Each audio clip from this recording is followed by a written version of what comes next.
बहुत पहले की बात है। एक जंगल था। उसी जंगल के नज़दीक एक गांव था जिसका नाम सूरजपुर था। उस गांव में ज़्यादातर गरीब लोग रहते थे।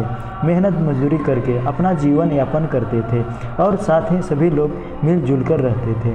ज़रूरत के समय एक दूसरे की मदद करते थे। उसी गांव में भोला नाम का एक लड़का रहता था।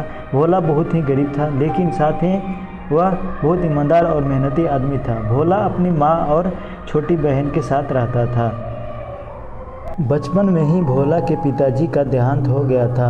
अक्सर भोला की माँ बीमार रहती थी, इसलिए सारी जिम्मेदारी भोला के ऊपर आ गया था। भोला के परिवार को 2 वक्त का खाना भी बड़ी मुश्किल से मिलता था। 2 वक्त का खाना खाने के लिए वह जंगल से लकड़ियाँ इकट्ठा करता था। भोला लकड़हारे का काम करता था। वह अपने परिवार के पालन पोषण के लिए बहुत मेहनत करता था। अपने परिवार का पेट पालने के लिए जंगल से सूखी हुई लकड़ियाँ लाता था और उन्हें बाज़ार में बेचकर अपने लिए खाना इकट्ठा करता था। कई दिन भोला तो भूखा ही सो जाता था, लेकिन अपने परिवार को खाना खिलाता था। इसी तरह उसका जीवन चल रहा था। एक दिन भोला जंगल से लकड़ी काट रहा था।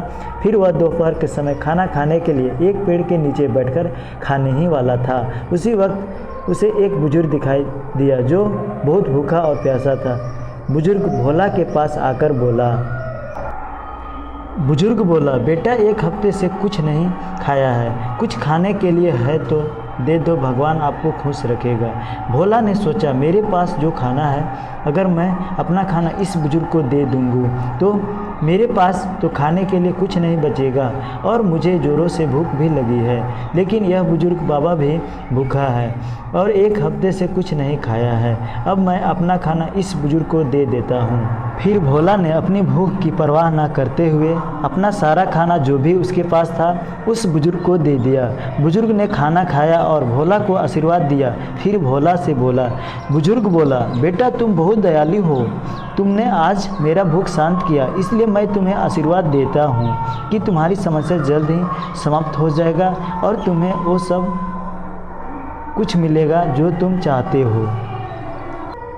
ऐसा कहकर बुजुर्ग वहाँ से चला गया और भोला भी अपना काम करके घर के लिए निकल पड़ा। तभी रास्ते में उसे एक चिराग दिखाई दिया और उसके ऊपर लिखा था कि फूंक मारो, अपनी इच्छा बोलो, आपकी सारी इच्छाएं पूरी हो जाएगी। फिर भोला उस चिराग को लेकर जंगल से अपने घर की तरफ चला गया।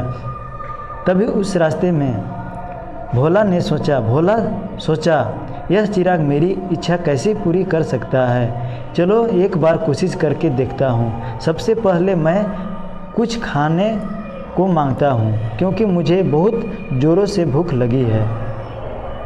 भोला ने जैसे ही फूंक मारा और बोला कि मुझे खाना चाहिए, तुरंत ही भोला के सामने स्वादिष्ट खाना आ गया। अब भोला बहुत खुश हुआ। उसके बाद भोला ने उन्हीं माँ के इलाज के लिए धन मांगे और तुरंत ही उसके सामने धन आ गया।